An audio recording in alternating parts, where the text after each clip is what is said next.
오늘은 여섯 번째, 새로운 삶 여섯 번째 영접에 대해서 공부하도록 하겠습니다. 앞에 했던 내용들을 잠깐 복습하도록 하겠습니다. 하나님은 창조주 하나님이십니다. 모든 만물을 창조하신 창조주이십니다. 여러분, 이 창조주 하나님의 모든 하나님의 개념보다 가장 앞서야 합니다. 그래야 하나님에 대해서 바르게 이해할 수 있습니다. 사랑도, 은혜도, 공의도 바르게 이해할 수 있습니다. 여러분 소식 들었지만 터키에서 끔찍한 지진이 일어났습니다. 사실은 이렇게 힘들 때 어떤 사건 가지고 이야기하는 것은 그리 좋은 것은 아니라고 생각합니다. 그래서 굉장히 조심스럽습니다. 하지만 여러분, 이것 가지고 또 안 믿는 분들이나 교회 안에서도 어떤 생각을 가지고 있냐면 하나님이 사랑이신데 어떻게 이런 일이 일어나느냐라고 의문을 가집니다. 여러분, 우리가 의문을 가질 수는 있습니다. 그리고 그 힘들어하는 분들을 위해서 반드시 우리는 기도하고 그분들을 어떻게 섬길지에 대해서도 고민해야 할 것입니다. 하지만 그렇다고 하나님을 오해하시면 안 됩니다. 하나님은 하나님의 방식대로 이 세상을 마음대로 이끌 수 있는 창조주인이십니다. 그러기에 우리는 그것을 기도하고 아파할 수는 있지만 여러분, 함부로 하나님을 판단할 수 없습니다. 우리는 그렇게 지진이 나서 죽지 않더라도 우리의 앞날은 모릅니다. 언제 죽음이 우리 삶 가운데 올지 모릅니다. 그 생명의 주관은 창조주인 그분이 가지고 있다는 것을 믿을 때 하나님에 대해서 바르게 이해할 수 있습니다. 그렇지 않으면 하나님을 지인이 나의 삶을 도와주는 이 세상의 번영을 이끌어가는 이 세상을 행복하게 만드는 진리의 하나님으로 만들어 버립니다. 그 하나님, 이 세상에 있는 모든 것들을 마음대로 하실 수 있는 창조주이심을 믿지 않는다면 우리가 만든 그 하나님, 그 창조주 하나님이 아닌 그 하나님은 여러분 우상입니다. 하나님일 수 없습니다. 그분이 마음대로 이 세상을 마음대로 하실 수 없는 그분이 어떻게 창조주 하나님이십니까? 우리의 뜻대로 그분이 이끌어 가진다면 그분이 하나님이신가요? 우리는 우리의 삶도 마찬가지입니다. 우리의 삶 속에 이해되지 않는 상황들이 주어지더라도 우리는 이 믿음을 포기하시면 안 됩니다. 하나님이 우리의 삶을 이끌어가는 주인, 창조주이시다. 여러분, 이것을 인간은 지금도 거부합니다. 어떤 사건이 일어날 때 우리 삶 속에 어떤 문제가 일어날 때 왜 그럴까요? 죄인이기 때문입니다. 죄는 두 가지가 있다고 말씀드렸습니다. 첫 번째, the sin, 근본적인 죄, 원죄. 이것이 하나님을 대적하고 떠난 근본적인 죄입니다. 뭐라고요? 우리의 삶의 주인이 내가 되는 겁니다. 그분이 창조주이신데 그분을 주인으로 여기지 않고 내가 주인 되는 겁니다. 여러분, 이런 사람들, 세상에 손가락질하는 사람도 그런 사람이지만 존경받는 사람도 그런 사람일 수 있습니다. 어떤 일이 있을 때 내 뜻대로 안 될 때 하나님을 떠나는 사람들. 왜 그럴까요? 내가 주인이기 때문입니다. 내 뜻대로 안 될 때 그분이 주인이 되지 않고 내가 이제껏 주인으로 살아왔던 증거인 겁니다. 그것이 지옥에 떨어질, 영원히 지옥불에 떨어질 죄. 죄, 성경이 가르쳐주고 있는 죄입니다. 여러분, 이 죄를 명확하게 알지 못하면 이 죄악들을 가지고 수준을 내가 좀 더 높고 조금 더 거룩하고 저 사람은 덜 거룩하고 이렇게 나뉩니다. 죄악들을 가지고, 죄악들의 수준을 가지고. 여러분, 물론 그 죄악들에 대한 대가 지불은 해야 하는 겁니다. 강도질 했던 것, 살인했던 것에 대한 반드시 대가 지불, 공의적인 부분은 그 대가를 지불해야 하는 겁니다. 하지만 그렇다고 우리가 그 사람들보다 낫다라고 하는 순간부터 여러분, 이 죄에 대해서 오해하고 있는 겁니다. 죄가 뭐라고요? 그런 죄의 근본적인 것은 바로 내가 주인 되는 겁니다. 여전히 우리는 지금도 이 죄인으로, 죄성을 가진 죄인으로 살아갑니다. 이 자리에 있는 이유, 내가 좀 더 잘 살기 위해서, 행복하기 위해서, 나의 비전, 나의 은혜라면 여러분, 여전히 우리는 거기에 머물러 있는 겁니다. 물론 신앙이 어려서 그렇게 사는 것은 이해가 될 수 있습니다. 하지만 하나님 앞에 헌신했다고 하는 분들이 사실은 나일 때가 많습니다. 왜냐? 우리는 죄인이기 때문입니다. 죄가 이 두 가지가 있습니다. 죄, 근본적인 죄, 그리고 죄악들, sins라고 하는 죄악들. 이런 죄인을 사랑하셨습니다, 하나님이. 그래서 두 가지를 행했다 그랬습니다. 십자가와 부활. 십자가를 통해서 하나님의 사랑과 은혜, 그리고 공의가 한 번에 이루어졌다라고 말씀을 드렸습니다. 십자가는 우리의 죄를 구속, 용서하셨습니다. 속죄 사건입니다. 어떻게? 단번에 영원히, 한 번에 영원히 이루어진 사건입니다. 그리고 부활하셔서 그 십자가의 사건을 확증시킨 겁니다. 그 구원을 확증시켜 준 겁니다. 이분이 부활하셨다, 예수님이 부활하셨다는 말은 그분이 어떤 분이라고요? 인간이 아니고 하나님이시라는 겁니다. 하나님은 어떤 하나님이죠? 창조주 하나님이십니다. 그러므로 예수님이 부활하셨다는 말은 예수님이 주인, 창조주이시라는 겁니다. 이 십자가와 부활을 함께 믿어야 하는 겁니다. 그분이 우리의 죄를 용서하신 구원자이자 그리고 부활하셔서 지금도 살아계시는 누구라고요? 창조주, 주인인 것을 함께 믿어야 하는 겁니다. 한쪽만 그냥 나의 죄를 용서하신 구원자로만 믿으면 안 됩니다. 그것이 바로 우리가 비판을 많이 하는 구원파 복음입니다. 마음대로 살아가도 그분 앞에 주인으로 살아가지 않고 내가 주인 되어서 용서만 받으면 의로워졌다라고 이야기하는 겁니다. 근데 꽤 많은 분들이 여전히 이런 복음을 믿고 있는 분들이 많습니다. 그분은 우리의 죄를 용서하신 구원자이자 부활하셔서 주님으로 믿어야 하는 겁니다. 자, 그러면 믿음이 뭘까요? 그분을 믿어야 된다라고 말씀드렸잖아요. 십자가와 부활을 믿는다라고 할 때 두 가지가 있다고 말씀드렸습니다. 두 가지 의미가 있다고 말씀드렸습니다. 첫 번째, 회개라고 말씀을 드렸습니다. 회개는 입술로만 잘못했습니다가 아니라 그랬습니다. 어떻게 라고 하죠? 방향을 바꾸는 것이라고 말씀을 드렸습니다.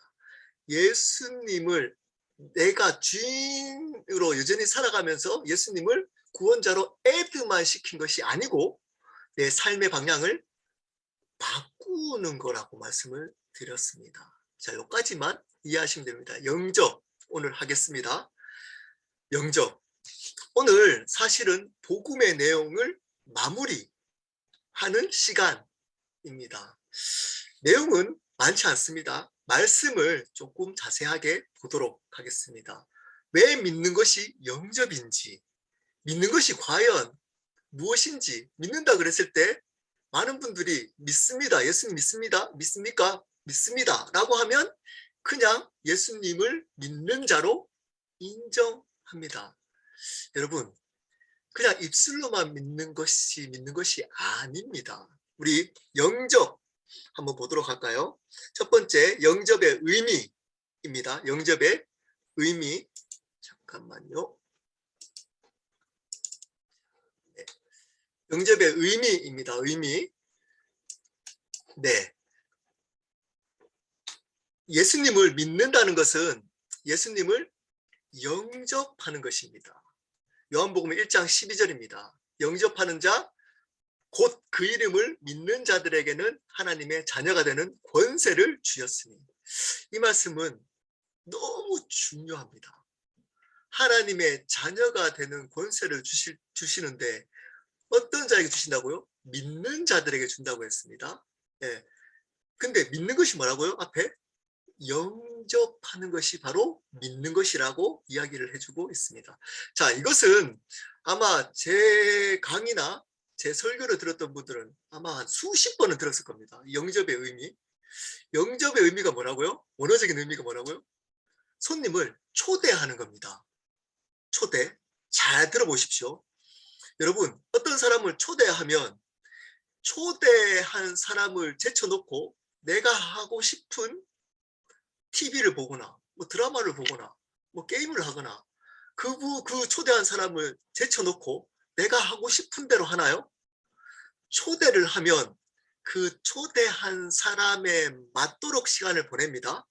초대한 사람과 대화를 하고 초대한 사람이 무엇을 좋아하는지에 맞도록 음식을 준비하고 그와 시간을 함께 보내는 겁니다. 언제까지?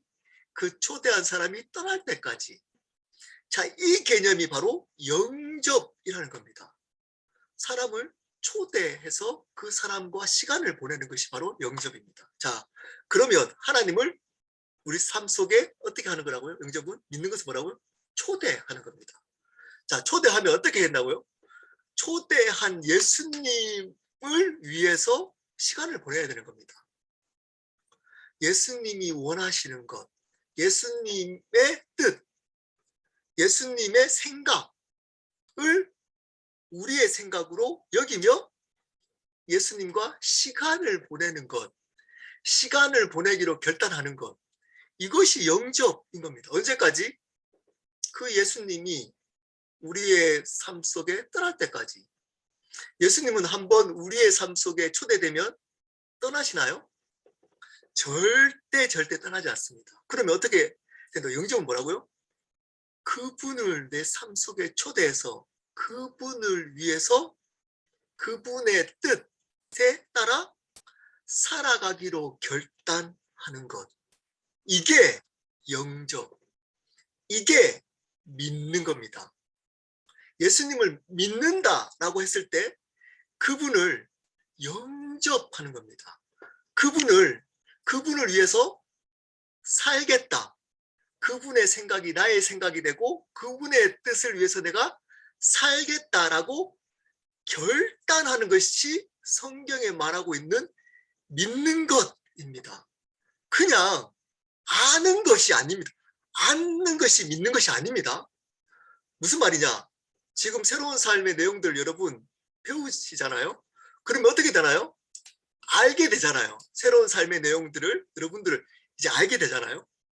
그러면 복음은 이런 거군요. 죄는 이런 거군요. 하나님은 창조주시군요. 죄는 두 가지가 있습니다. 회개는 예수님이 하나님 하셨던 것은 십자가와 부활입니다. 믿는다는 것은 회개와 영접입니다. 회개는 돌이키는 겁니다. 영접은 이렇게 초대하는 겁니다. 라고 아는 것. 안다고 구원받는 거 아닙니다. 제가 얘기했잖아요. 사단도 이 복음의 내용 알까요, 모를까요? 압니다. 어쩌면 여러분보다 더 정확하게 알 수 있습니다. 그러면 사단도 구원받았나요? 안다고? 그것을 영접하기로 결단. 내 삶에 그분이 주인, 구원자이자 주님으로 살기로 결단하는 것이 믿는 것이라는 겁니다. 그냥 입술로 믿습니다. 알기 때문에 압니다. 복음이 이런 것이 압니다. 그 내용을 제가 믿습니다. 받아들이겠습니다. 이것으로 그치면 안 된다는 겁니다. 여러분, 결단해야 됩니다. 그분을 주인으로 살기로 결단하는 겁니다. 이게 없이 그냥 내가 믿는다 내용을 알기 때문에 그걸 받아들이는 그 지식으로 구원받는 것, 깨달음. 네, 구원파가 자주 강조하는 거죠. 깨달음. 네, 그것을 깨달았다. 복음이 어떤 것이 깨달았다. 여러분, 깨닫는 것으로 구원받는 건 아닙니다. 쏘으면 큰일 납니다. 깨달아졌어. 복음이 깨달아졌어. 여러분, 복음은 깨달아지는 게 아니고 배우는 겁니다.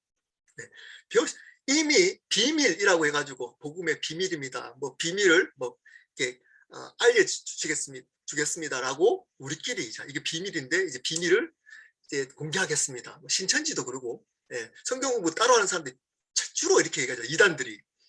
여러분, 복음의 비밀은 공개된 비밀입니다. 숨겨진 비밀이 아닙니다. 예수 그리스도로 말미암아 공개된 비밀입니다. 그러므로 우리가 알려면 알 수 있는 비밀입니다. 소수끼리 이렇게 아는, 깨달아져서 아는 게 아니라는 겁니다. 이미 말씀으로 공개되어져서 그것을 받아들일 수 있는 비밀인 겁니다. 근데 왜 비밀이라고 할까요? 이런 얘기들이 공개돼도 받아들이지 않는 사람, 즉 이것도 사실은 표현에 따라서 조금 조심스러운데 선택되지 않는 사람들은 믿어지지 않기 때문입니다. 이것에 대해서 아무리 얘기해도, 공개된 비밀 얘기해도 그것이 믿어지지 않기 때문에 가려진 사람들, 복음이 가려진 사람들에게서는 절대 알 수 없기 때문에 그것을 비밀이라고 하는 겁니다. 근데 이런 사람들 정말 철저하게 조심해야 됩니다. 비밀을 공개하겠습니다. 말씀의 비밀, 복음의 비밀, 우리끼리 비밀을 깨달았습니다. 거의 이단입니다. 그런 단체는 무조건 여러분 거절해야 됩니다. 그래서 소수 그들끼리 구원을 받았다라고 하고 특별한 존재, 다른 교회 비판하고 여기만 복음이 있다 라고 하는, 거기는 위험합니다. 여러분, 영접은 결단, 믿는 것은 영접인데 그 영접은 예수 그리스도를 나의 주인으로 살기로 결단하는 겁니다. 단지 입술로 하나님을 인정하고 믿는 것이 아니라 그것을 결단하기 때문에 어떻게 하는 거죠? 예수님을 삶 전체로 받아들이는 겁니다. 계시록 3장 20절입니다. 볼지어다 내가 문 밖에서 서서 두드리오니 누구든지 내 음성을 듣고 문을 열면 내가 그에게 들어가 그와 더불어 먹고 그는 나와 더불어 먹으리라. 인격적으로 두드립니다. 새로운 삶을 통해서 여러분 마음을 두드립니다. 그래서 마음을 열고 그분을 주인으로 영접하면 그분은 우리와 먹고 우리도 그분과 함께 먹게 된다는 겁니다. 살게 된다는 겁니다. 삶입니다. 삶. 그래서 예수님을 믿는다라고 할 때 영어 표현이 어떻게 되어 있죠? Believe Jesus라고 안 합니다. 그 앞에 뭐가 붙여져 있죠? in이 붙여져 있습니다. Believe in입니다. in. 왜냐? 그 안에서 믿는, 즉 그 in은 그 안에서 산다는 의미가 있습니다. 믿음은 사는 겁니다. 같이 더불어, 그분과 더불어 그분의 뜻에 따라 살기로 하는 겁니다. 그것이 바로 믿음입니다. 자, 데살로니가전서 5장 10절입니다. 예수께서 우리를 위하여 죽으사 우리로 하여금 깨어있든지 자든지 자기와 함께 살게 하려 하십니다. 여기 깨어있든지 자든지, 하나님 여러분 이 잘 때도 함께 하십니다. 함께 하십니다. 어느 순간이든 한번 예수님이 여러분과 초대하면 끝날까지 여러분과 함께 살겠다는 겁니다. 자, 이 살겠다 그러면 두 가지 생각이 들죠. 어떤 분들은 이게 너무 감사할 수도 있습니다. 근데 어떤 분들은 부담일 수 있습니다. 네, 부담일 수 있습니다. 마음껏 내가 주인 되어서 살아왔던 사람들은 이게 부담일 겁니다. 부담. 부담이든 기쁨이든 그분이 함께 하시는 그것을 받아들이는 것. 네, 그것이 믿는 것 영접입니다. 베드로전서 4장 1절부터 2절입니다. 그리스도께서 이미 육체의 고난을 받으셨으니 너희도 같은 마음으로 값없을 삼으라. 이는 육체의 고난을 받은 자는 죄를 그쳤음이니 그로는 다시 사람의 정욕을 따르지 않고 하나님의 뜻을 따라 육체의 남은 때를 살게 하려 함이라. 예수님을 믿고 나서 예수님을 믿은 후에 그 모든 삶은 예수님을 위해서 살아간다는 겁니다. 나를 위해서 내가 원하는 방식대로 내가 주인 돼서 살지 않고 예수님의 뜻대로 살게 된다는 겁니다. 된다는 겁니다. 고린도후서 5장 15절 17절 사실은 이 말씀을 여러분 가장 오해하는 말씀이기도 합니다. 우리 17절부터 먼저 볼까요? 5장 17절 그런즉 누구든지 그리스도 안에 있으면 새로운 피조물이라 이전 것은 지나갔으니 보라 새 것이 되었도다. 여러분 이 말씀을 혹시 설교 시간에 들으신 분도 분명히 계실 겁니다. 이 말씀 굉장히 목사님들이 설교하기 좋아하는 말씀이잖아요. 어떨 때 이 설교를 많이 할까요? 상처가 많은 사람들이나 또 과거에 힘겹게 살아왔던 사람들 그러다가 아니면 병이 있거나 아니면 어떤 힘든 삶을 살았는데 이제 예수를 믿으면 어떤 게 된다고요? 새로운 피조물이 된다는 겁니다. 그래서 예전에 그렇게 소심하고 자신 없고 그렇게 계속 이렇게 사람들 눈치 보며 살아갔는데 예수 믿으니까 이제 새로운 피조물로 당당하고 이제 자신 있게 그렇게 살아간 불행한 삶에서 이제 행복한 삶으로 내가 사람들한테 인정받지 못한 삶에서 이제 인정받는 어떤 그런 삶으로 좀 더 좋은 삶, 지금보다 더 나은 삶을 이야기하기 위해서 이 새로운 피조물을 쓸 때가 많습니다. 그렇지 않다는 얘기가 아닙니다. 극단적으로 분명히 새로운 피조물이 되면 그런 삶에 결과적으로 살 거지만 이 말씀은 그 말씀이 아닙니다. 여러분 그 말씀이 아닙니다. 근데 이 말씀만 딱 떼고 여러분 힘내십시오. 여러분들은 새로운 피조물입니다. 더 행복해질 겁니다.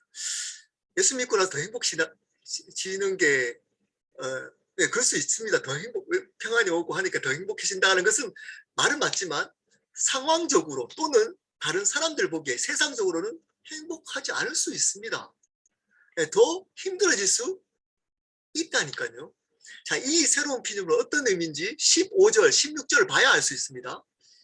15절입니다. 그가 모든 사람을 대신하여 죽으심은 살아있는 자들로 하여금 다시는 그들 자신을 위하여 살지 않고 오직 그들을 대신하여 죽었다가 다시 살아나신 이를 위하여 살게 하려 함이라. 15절에 새로운 피조물에 대한 내용을 설명해 주고 있습니다. 아주 자세하게. 자, 새로운 피조물 말고 새롭지 않은 피조물. 그 전에 우리 삶이 어떤 사람이라고요? 자신을 위해서 살았던 삶. 이게 새롭지 않은 그 전에 오래된 피조물이었습니다. 근데 새로운 피조물은 뭐라고요? 오직 그들을 대신하여 죽었다가 다시 살아나신 이를 위하여 사는 사람. 다른 말로 예수님만을 위해서 사는 사람. 이 사람이 새로운 피조물이라는 겁니다. 16절입니다. 그러므로 우리는 이제부터 어떤 사람도 육신을 따라 알지 아니하노라. 비록 우리가 그리스도도 육신을 따라 알았으나 이제부터는 그같이 알지 아니하노라. 우리 육신의 기준으로 예수님을 보지 않는다는 겁니다.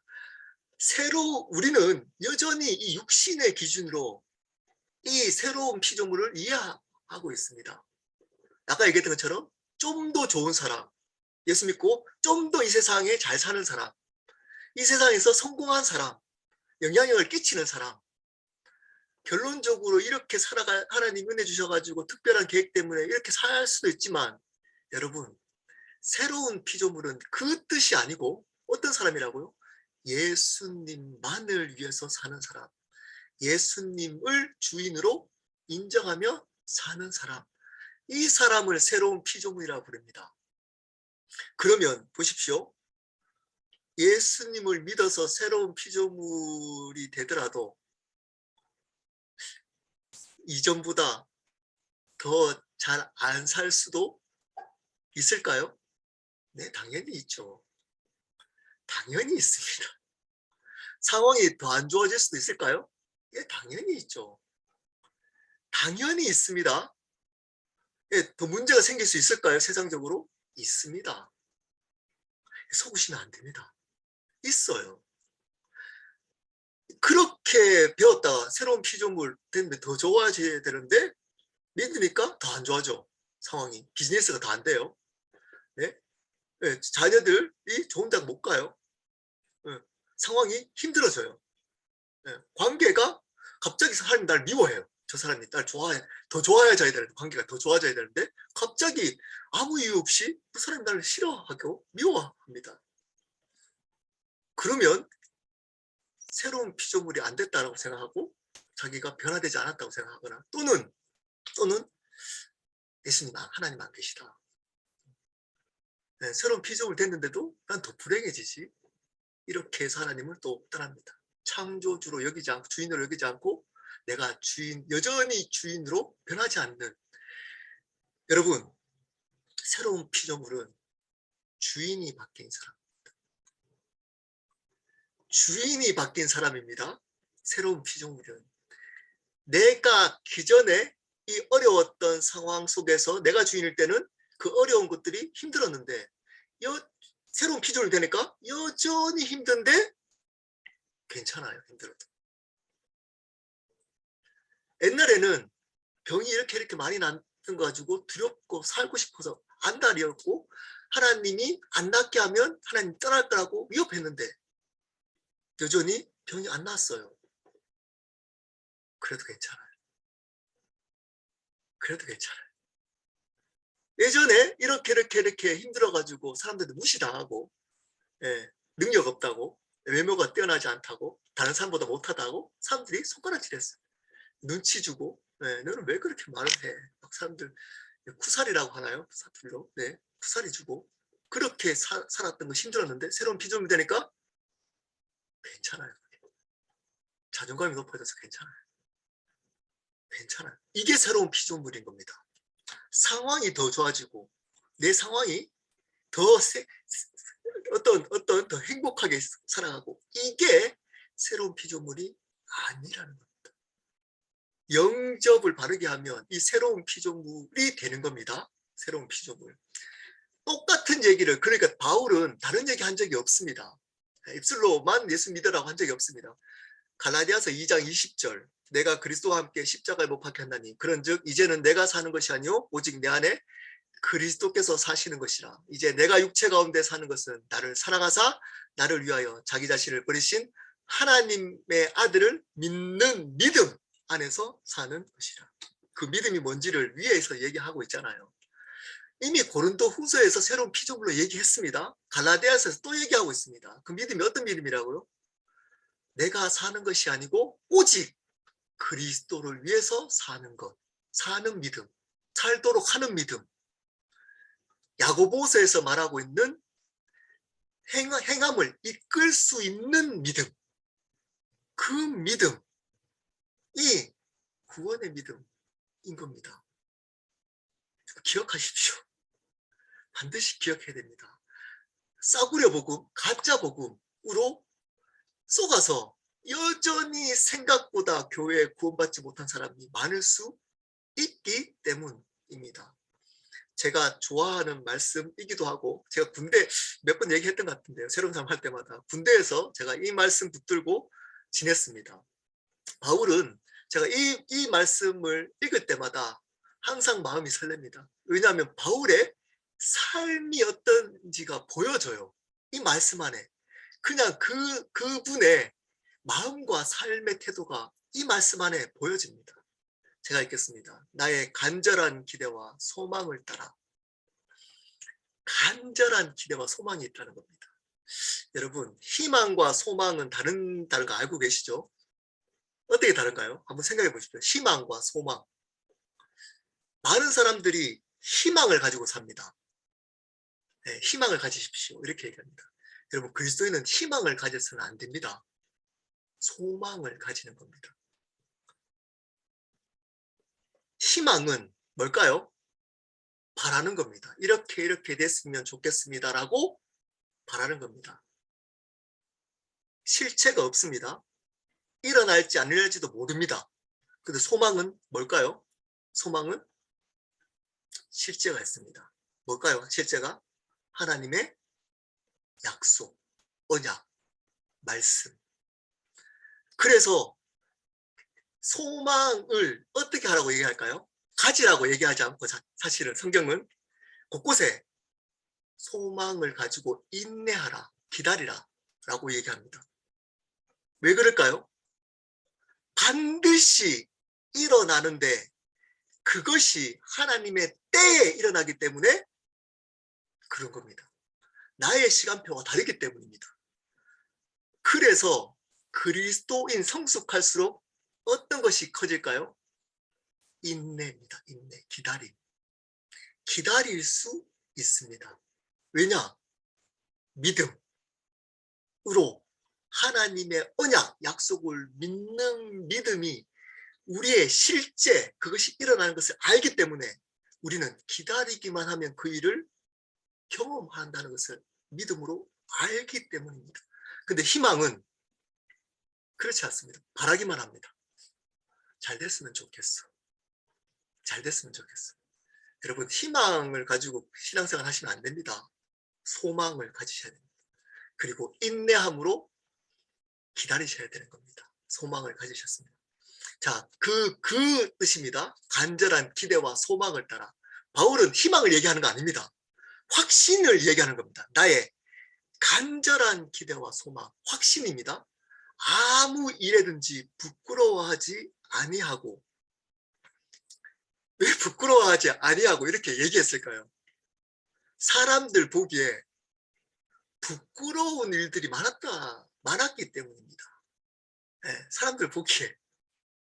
네, 사람들이 손가락질하고, 야, 하나님 믿으면 어떻게 그렇게 살 수 있어? 야, 너 그렇게 배운 사람이 왜 이렇게 그렇게 살아가? 바보같이.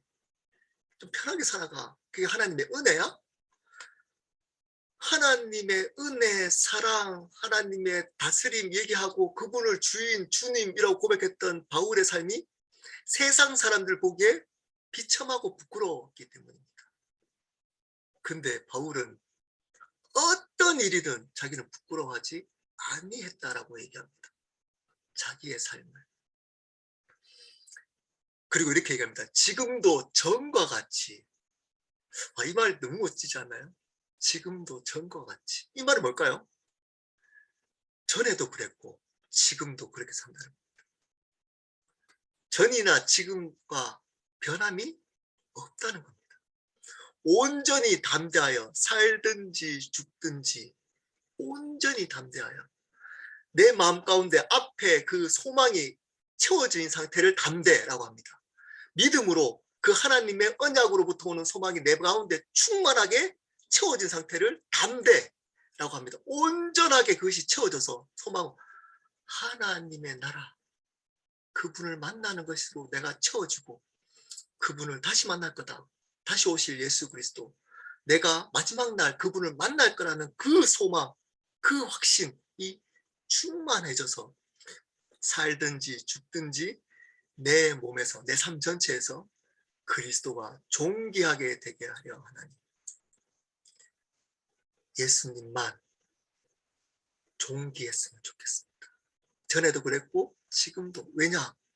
그분이 나중에 내 삶에, 내 삶 앞에 만나기 때문에, 주인으로, 심판주로 나를 만나기 때문입니다. 그분만 드러냈으면 좋겠다. 과거도 그랬고 지금도. 왜냐? 내게 사는 것이 그리스도이기 때문입니다. 바울은 이 고백을 한 번도 다른 말로 표현한 적이 없습니다. 여러분, 바울 서신서 자세히 보면 이것에 타협해 본 적이 한 번도 없습니다. 예수 믿는다는 것은 자기의 행복, 자기의 번영, 내가 어떻게 잘 되고 잘 성공하고 이것이 은혜라고 얘기해 본 적 한 번도 없어. 한 번도. 성경은 우리만 그래. 우리만. 그 그리스도인의 행복은 나의 성공이 아닙니다. 사람들이 나를 보고 칭찬하고 인정하는 것이 아닙니다. 아닙니다. 비록 능력이 없어도 괜찮아요. 외모가 뛰어나지 않아도 괜찮습니다. 학벌이 부족해도 괜찮아요. 가정 환경이 좋지 않아도 괜찮습니다. 돈 없어도 괜찮아요. 어떤 것이 기쁨이라고요? 나를 여기 부끄러운 일이 많았다 그러잖아요, 바울이. 근데 부끄러워하지 않았대요, 그걸로는. 내가 능력이 없고 외모가 뛰어나지 않고 가정 환경이 별로 안 좋고 삶이 지금도 다른 사람 비해서 초라하고 이런 것이 부끄럽지 않았다고요. 어떤 것이 유익이라고요? 그리스도가 존귀케 되는 것. 내 삶 속에 예수 그리스도만 나의 삶의 주인입니다.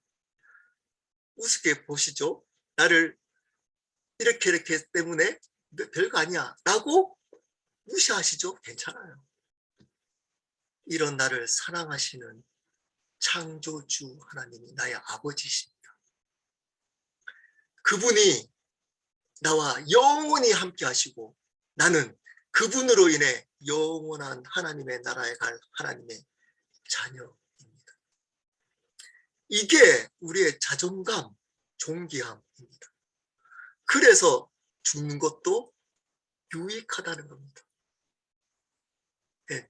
사람들이 이런 얘기 하잖아요. 네, 표현을 잘한 것 같습니다. 쪽팔려 죽겠네 이렇게 얘기하잖아요. 네. 여러분 쪽팔려 죽어도 괜찮아요. 죽어도 괜찮다니까요. 이 세상에서 사람들한테 부끄러움 당해서 죽고 싶은 마음 들어도 상관없어요. 왜냐? 그게 유익할 수 있습니다. 여러분. 그것 때문에 예수 그리스도가 드러날 수 있다는 점. 여러분의 약함 때문에. 이게 바울의 삶이었습니다. 이게 바울의 삶뿐만 아니라 그리스도의 마땅한 삶입니다. 자, 영접의 두 가지 측면입니다.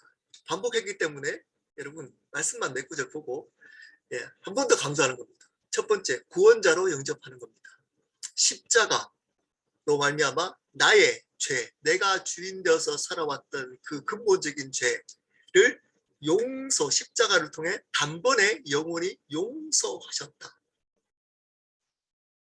그래서 죄로 사망이 이끌었는데, 그러니까 죄가 용서받았단 말은 뭐가 승리했다고? 사망으로부터 승리한 겁니다.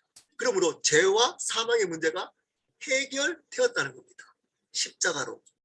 요한복음 14장 6절입니다. 예수께서 이르시되 내가 곧 길이요 진리요 생명이니 나로 말미암지 않고는 아버지께로 올 자가 없느니라. 요즘 종교 통합운동 이렇게 하면서 이것도 괜찮고 저것도 괜찮고 하나님께 나가는 방법은 예수로 나갈 수 있고 부처로도 나갈 수 있고 다른 마리아로도 나갈 수 있고 뭐 알라로 나갈 수 있고 다양한 방법으로 하나님께 나가는 거다. 기독교는 예수로 나가고 불교는 부처로 나가고 그리고 이슬람은 알라로 나가고 뭐, 다양한 방법으로 어떤 사람들은 또 마음에 명상을 통해서 하나님을 만나게 되고 이성적으로 설득하면서 꽤 많은 사람들이 여기에 동조하고 있습니다. 한국의 꽤 큰 교회들도 여기에 동조하고 있습니다. 좀 큰일 납니다. 다른 어떤 것들은 타협해도 괜찮습니다. 근데 이 구원은 예수밖에 없습니다. 다른 길 없습니다. 부처님으로 알라신으로 스스로 노력해서 다른 어떤 방법으로 하나님께 나갈 방법이 없습니다. 사도행전 4장 12절입니다. 다른 이로서는 구원을 받을 수 없나니 천하 사람 중에 구원받을 만한 다른 이름을 우리에게 주신 일이 없음이라 하였더라.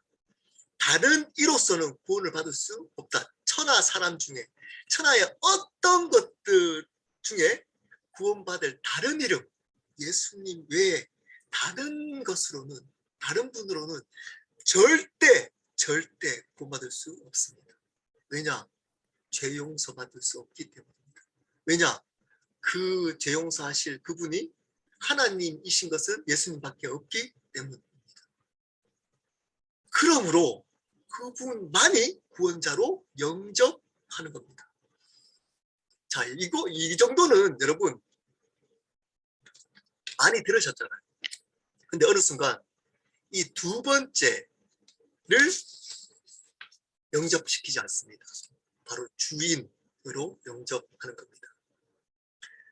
14장 7절 9절입니다. 로마서 우리 중에 누구든지 자기를 위하여 사는 자가 없고 자기를 위하여 죽는 자도 없도다. 우리가 살아도 주를 위하여 살고 죽어도 주를 위하여 죽나니 그러므로 사나 죽으나 우리가 주의 것이로다. 이를 위하여 그리스도께서 죽었다가 다시 살아나셨으니 곧 죽은 자와 산 자의 주가 되려 하심이라. 이 로마서 14장은 음식 문제로 싸우고 있는 사람들을 화해시키면서 바울이 얘기했던 얘기입니다. 근데 그들에게 이렇게 얘기합니다. 우리 중에 거기 싸우는 사람들 중에 자기를 위해서 사는 자가 마땅히 없다라고 얘기합니다. 여러분, 켈러 교회를 포함해서 여러분이 속해 있는 교회에 자기 자신을 위해서 사는 자가 없나요, 교회에? 없나요? 바울은 로마 교회에 당연히 자기를 위해 사는 자가 없다. 우리 중에 누구 설득시키면서 싸우지 마. 우리 중에 너를 자기 자신을 위해서 사는 자가 없잖아. 이렇게 얘기합니다. 자기를 위하여 죽는 자도 없다. 예, 자기 자신을 위해 사는 자가 없다는 겁니다. 다 마땅히 예수 믿는 사람 중에 마땅히. 왜냐? 복음을 믿는 것은 로마서에서 그렇게 강조하면서 얘기합니다. 주님으로 믿었기 때문에 그때 네로 황제 때 주라고 신하면 죽을 수도 있는 그 믿음으로 내가 주인이 내가 아니라고 고백했던 믿음으로 믿었기 때문에 당연히 그렇게 그분을 주인으로 믿었다는 겁니다. 자신을 위해서 그리스도인을 살면 안 된다는 것을 강조하고 있는 겁니다. 우리가 살아도 주를 위하여 살고 죽어도 주를 위하여 죽나니 그러므로 사나 죽으나 우리가 주의 것이로다. 이게 당연하게 여겨져야 하는 겁니다. 당연하게.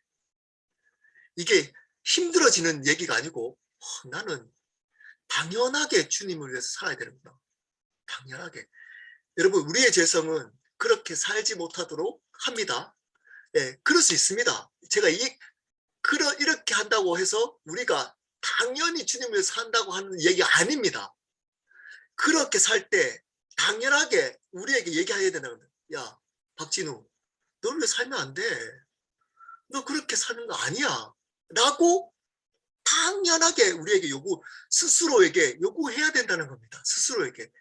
재정, 건강, 환경, 관계, 모든 인정. 너를 위해서 하면 안 돼. 근데 세상은 뭐라고 얘기하죠? 여러분의 자아를 실현하라 그러잖아요. 심지어 교회 목사님조차도 여러분 행복하기 위해서, 여러분의 행복을 위해서 행복하라고 하잖아요. 여러분 더 행복하라고. 행복하는 자체는 문제가 되지 않지만 그것이 목적이 되는 순간 문제입니다. 예수님을 행복하게 해야 되는 겁니다. 예수님을. 우리가 행복하지 않더라도 어떨 때는 예수님을 행복하기 위해서 내 행복을 포기할 때도 있어야 되는 겁니다. 근데 그게 당연하지 않아요. 당연하지 않습니다. 당연하게 우리에게 스스로에게 요구하지 않습니다. 그러면서 이렇게 얘기합니다. 이를 위하여 그리스도가 죽었다가 다시 살아나셨으니 곧 죽은 자와 산 자의 주가 되려 하십니다. 제 삶을 터닝 포인트 했던 말씀 중에 하나였습니다. 이를 위하여 주님의 것이 되기 위해서 어떻게 했다고 예수님이? 죽었다가 십자가에 죽었다가 부활하셨다. 그래서 목적이 뭐라고요? 죽은 자와 산 자의 주가 되려 하십니다. 여러분, 복음을 우리에게 주신 이유는 구원을 위함이 아닙니다. 이렇게 얘기하면 아마 공격하는 분도 꽤 있을 겁니다. 구원이 목적이 아니라는 겁니다. 구원이 목적이. 구원은 결과이고 우리에게 큰 은혜이고 가장 큰 감사이지만 구원이 예수님이 우리에게 복음을 준 목적이 예수님을 주신 목적이 아닙니다. 생명을 주신 목적이 아닙니다. 여러분, 하나님이 이스라엘 백성을 애굽에서 건져내는 자체가 목적이었나요? 출애굽 종으로부터 건져내는 자체가 목적이 아니었습니다. 어떤 게 목적이었나요? 네, 가나안, 우리 광야 40년 내 생활하고, 그리고 가나안에 들어가서 많은 분들이 가나안을 천국이라고 얘기를 합니다. 천국은 땅의 개념이 아닙니다. 가나안을 천국으로 해석하면 안 됩니다. 가나안에 거기 천국 같은 삶을 살았나요? 전쟁했어요. 전쟁. 실패하잖아요. 이스라엘이 실패해요. 사사기 보면 나와 실패해요. 광야 40년 동안 돌리고 가나안에서도 훈련시키고, 네, 왕도 주시고 여러 방법을 사사도 주시고, 근데 대실패해요. 왜 그렇게 계속 하실까요? 내가 너의 하나님이 되겠다는 겁니다. 내가 너의 창조주가 되겠다는 겁니다.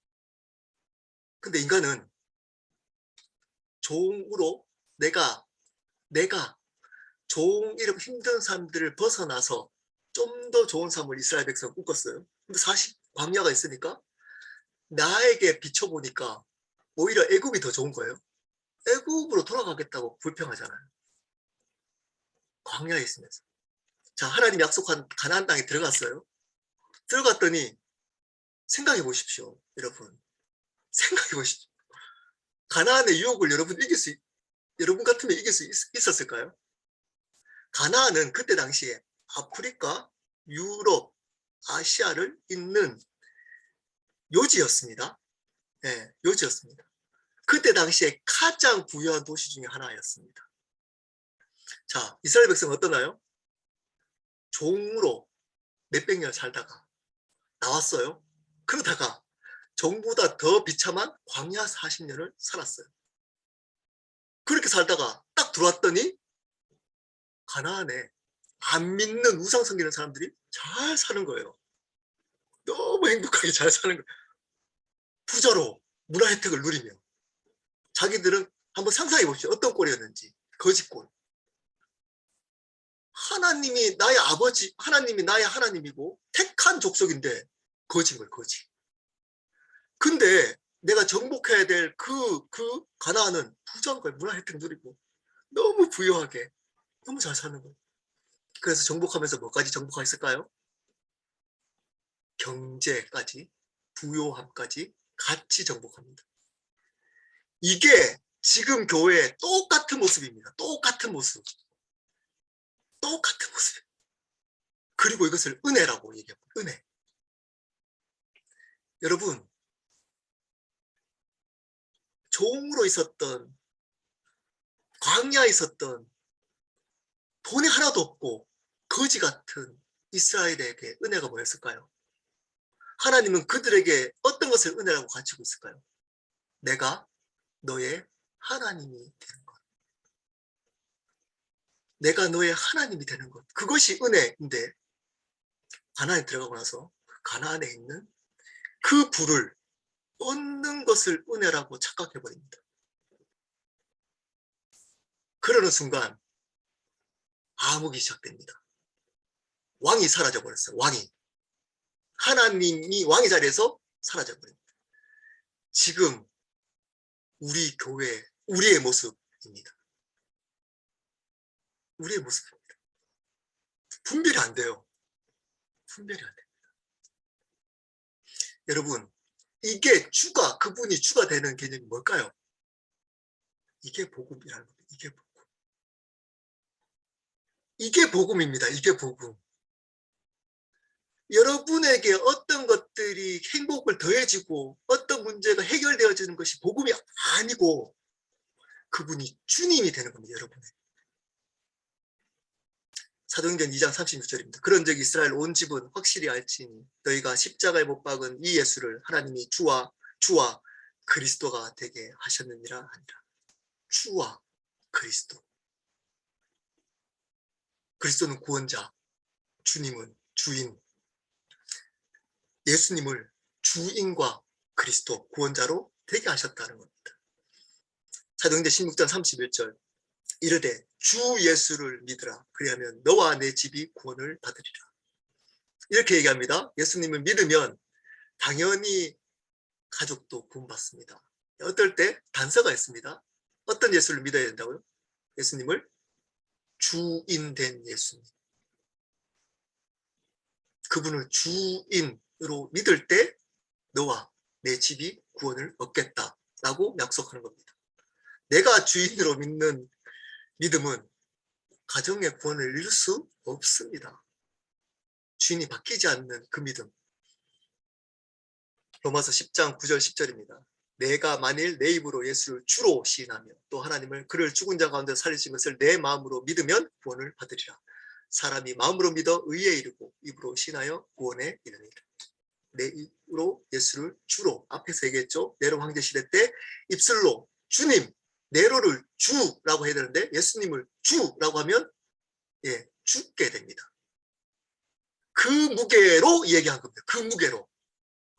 그들은 로마 교회 사람들은 이렇게 얘기할 때 무슨 뜻인지 알았어요. 무슨 뜻인지 알았다니까요. 그분을 주로 신할 때 그분을 어떻게 믿어야 되는지 알았어요. 알았습니다. 그럴 때 구원을 받겠다고 합니다. 이거 타협한 적 없다니까요. 한 번도. 그럴 때 구원을 주겠다는 겁니다. 죽은 자가 부활하신 것을 믿으면, 자, 부활했단 말에 어떤 의미가 있다고요? 그분이 하나님, 그분이 어떤 분이라고? 창조주. 그분을 마음으로 믿으면, 그분을 주인으로 믿으면 구원을 받겠다는 겁니다. 사람이 마음으로 믿어 의에 이르고 입으로 신하여 구원에 이른다. 삶 전체가 그분을 받아들일 때 구원이 있는 겁니다. 고린도서 12장 3절입니다. 그러므로 내가 너희에게 알리노니 하나님의 영으로 말하는 자는 누구든지 예수를 저주할 자라 하지 아니하고 또 성령으로 하지 않고는 누구든지 예수를 주시라 할 수 없느니라. 여러분, 구원자라 할 수 없느니라 하지 않고 주시라 할 수 없느니라 라고 하고 있습니다. 베드로전서 3장 15절입니다. 너희 마음에 그리스도를 주로 삼아 거룩하게 하고 너희 속에 있는 소망에 관한 이유를 묻는 자에게 대답할 것을 항상 준비하되 온유와 두려움으로 하고. 여러분, 이것뿐만 아닙니다. 제가 찾은 숫자입니다. 다를 수 있습니다. 조금 다를 수 있습니다. 신약 성경에 예수님을 주라고 소개한 부분이 예수님을 주라고 소개하지 않고 그냥 소개. 예수님이 어떤 분이다.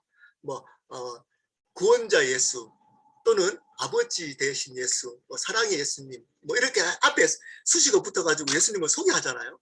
그런 예수님을 소개하는 부분이 919번이 나옵니다. 919번. 예수님을 앞에 수식어로 소개하는 부분. 근데 그 중에 719번이 그 예수님을 주로 소개하고 있습니다. 80%입니다. 거의 80%. 그분은 아버지 되십니다. 근데 그분을 주인으로 바르게 알 때 그분의 양자됨, 아버지 되심의 깊이와 사랑을 알 수 있습니다. 이 주인 되심이 빠진 아버지 되심과 그분을 아버지라고 부르는 것으로 하면 어떻게 생각할까요? 어떤 기준의 정도 아버지라고 생각할까요? 여러분이 생각하는 졸으면 용돈 주고 졸으면 뭘 해주는 그런 아버지 정도. 오늘도 평강이가 힘들다고 그 보바티를 사달라고 하더라고요. 진짜 가기 싫었는데 사러 갔어요. 사러 가서 사줬어요. 이런 정도 아버지. 졸으면 딸이 이렇게 졸으거나 자녀가 졸으면 들어주는 그 정도 아버지. 이 주인 된 걸 빼버리면 이 아버지. 그래서 어떻게 하나요? 친구. 그 찬양이 가장 좋지 않는 찬양이라고 많은 분들이 얘기해요.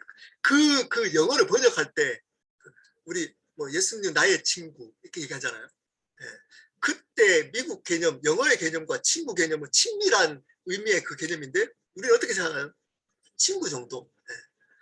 이렇게 하면 들어주고 내 얘기 받아주고 또는 아버지 졸으면 내가 시킨 대로 해주고 이 정도는 용납해주고, 그런 아버지가 아니라는 겁니다.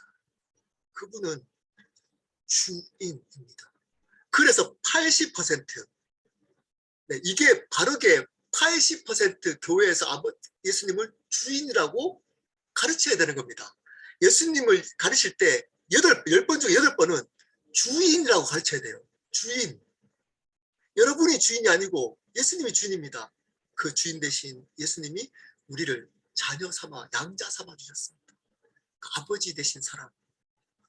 그때 들어와야 되는 겁니다. 근데 이거 빼고 여전히 그분의 사랑, 그분의 은혜라고 하면서 우리가 마음대로 하실 수 있는 사랑, 은혜를 이야기를 합니다. 그 사람은 예수님이 영접한 것이 아닙니다. 그렇다면 구원받은 것이 아닙니다. 그러면 아버지라고 부르는, 주여 주여라고 부르는 그 대상이 누굴까요? 여러분이 만든 우상일 수 있습니다. 송아지 우상을 가지고 하나님 하듯이 하나님 네, 금송아지 우상일 수 있습니다. 총 마무리를 하도록 하겠습니다. 이제껏 했던 복음의 내용들, 저를 포함해서, 켈러 교회를 포함해서, 우리 여기 계시는 모든 분들 포함해서, 여러분, 우리는 여전히 죄성이 있어서 우리가 주인 되고자 합니다. 그리고 그 주인 되는 삶에 도움이 되는 복음을 붙들고 싶어 합니다. 그리고 그 은혜를 받고 싶습니다. 내가 주인 되는 그 복음으로부터 오는 그 은혜, 그리고 그 은혜에 많은 사람들이 모여가고 있습니다. 그 은혜, 내가 주인 되는데 그 복음이 도움이 돼서 내 삶을 윤택하게 하고 가나안 땅에 들어가서 있는 그 가나안의 불을 정복하는 것을 은혜로 가르치고, 이때 딱 이 세상의 영향력, 이 세상을 정복하고, 정복하고 다스리라는 말이 그 말인가요? 그 맨날 목사님들이 쓰면서 이 세상을 정복하고 다스려야 됩니다. 머리가 돼야 됩니다. 진짜 이분들이 진짜 그 신학 공부를 하셨는지 아니면 말씀을 보는지 진짜 안타깝게 그지 없습니다. 그 말이 그 말인가요? 이 세상에 영향을 끼치고 정복, 머리가 되라고 하는 건가요? 그 말이 아닙니다. 그 말이 예수 그리스도로 정복하라는 겁니다. 하나님의 나라, 하나님을 다스리는 나라로 만들라는 겁니다. 하나님이 주인된 나라로 만들어가라는 겁니다. 그게 말하고 있는 다스리라 정복하다, 하나님의 다스림 가운데 있는 그 나라. 근데 우리는 여전히 우리가 주인된 나라, 이 땅에서 누릴 수 있는 그 나라, 그 나라에게 도움이 되는 복음을 믿고 자기는 구원을 받았다는 겁니다. 그리고 이 세상에 있는 그 나라를 이루지 못할 때 하나님을 원망하고 복음도 어느 순간 가치 없이 내 방식대로 살아갑니다. 한 단어로 내가 여전히 주인으로 살아갑니다. 거기에 복음은 태클을 거는 겁니다. 복음은 그 삶에 태클을 거는 겁니다. 우리 삶을 풍성하게 만드는 게 아니고 내가 내 마음대로 살고자 하는 그 삶에 태클을 거는 것이 복음입니다. 너 주인 아니야. 내가 주인이야. 내가 주인으로 결단해야 돼. 여전히 죄성으로 그렇게 살아가지만 싸워야 돼. 나를 주인으로 인정해야 돼. 어떻게? 가장 첫 번째, 재정, 건강, 명예, 이런 것들, 성공, 이런 것들. 여러분, 이런 것들과 싸우셔야 되는 겁니다. 복음은 한 단어로 정리하고 마치겠습니다. 복음은 이겁니다. 복음이란 예수 그리스도가 십자가에 돌아가심으로 우리의 죄와 사망을 이기신 유일한 구원자이시며 부활하셔서 나의 삶과 생명의 주인 되신 것. 그것을 믿고 살아가는 것. 믿는다는 것은 뭘까요? 그것을 받아들이는 것. 그분이 구원자이자 주님이심을 받아들이는 것. 그 주인 되신 예수 그리스도가 내 삶의 주인으로 결단하는 것. 주인이 바뀌는 것. 주인이 바뀌는 것. 복음은. 그래야 구원받습니다. 그 결단이 있어야 구원받습니다. 여러분, 제가 처음에 시작할 때 이렇게 나누었습니다. 여기 계시는 분들, 모든 분들은 예수 안 믿는 거라고 생각하고 나눌 겁니다. 혹시 여러분들 중에 예수님을, 복음을 이렇게 믿지 않고 여전히 여러분이 주인으로 살아가는 그 복음을 믿으면서 구원받았다고 착각하고 계신 분 계십니까? 여러분, 바르게 예수님을 믿어야 됩니다. 그분을 구원자이자 주인으로 영접해야 됩니다. 삶에 초대하는 겁니다. 그분을 위해서 그분만 존귀케 하기로 결단해야 하는 겁니다. 여기 계시는 분들 중에 결단했던 분 계시면 여러분, 이게 쉬운 삶일까요? 여러분, 예수 믿고 나서 쉽던가요? 잘못 믿을 가능성이 없습니다. 잘못 믿었을 가능성이, 저는 쉽지 않아요. 힘들어요. 너무 힘듭니다. 네. 티는 안 내요. 네, 사람들 앞에서도 표시가 안 날 수 있어요. 너무 힘들어요. 너무 힘듭니다. 이걸 뭐라 그럴까요? 좁은 길이라고 합니다. 이거 벗어나면 안 됩니다. 힘들어지는 이 삶. 힘들어지는. 너무 좋아요. 자, 자유, 나중에 또 자유에 대해서 얘기할 게 있으면 모르겠지만, 그 자유는 그 자유가 아닙니다. 마음대로 하는 것. 내가 하고 싶다. 여러분, 이렇게 살아갈 때 여러분에게 가장 좋은 것을 주실 겁니다. 기쁨과 평안. 세상이 줄 수 없는 기쁨과 평안. 어떤 상황 속에서도 사망의 음침한 골짜기를 다니더라도 괜찮은 것. 그분이 나와 함께 하신 것을 알므로 기뻐하고 평안함으로 살아가는 것. 이 믿음으로 살아가는 것. 그 삶을 끝까지 포기하지 말고, 가나안 땅에 있는 부를 탐하지 말고, 그거 욕심내면서 살지 말고 내려놓고 살아가셔야 됩니다. 내려놓고 살아가셔야 합니다. 그래야 예수님을 만날 수 있습니다. 만나더라도 부끄럽지 않을 수 있습니다. 우리 기도하도록 하겠습니다.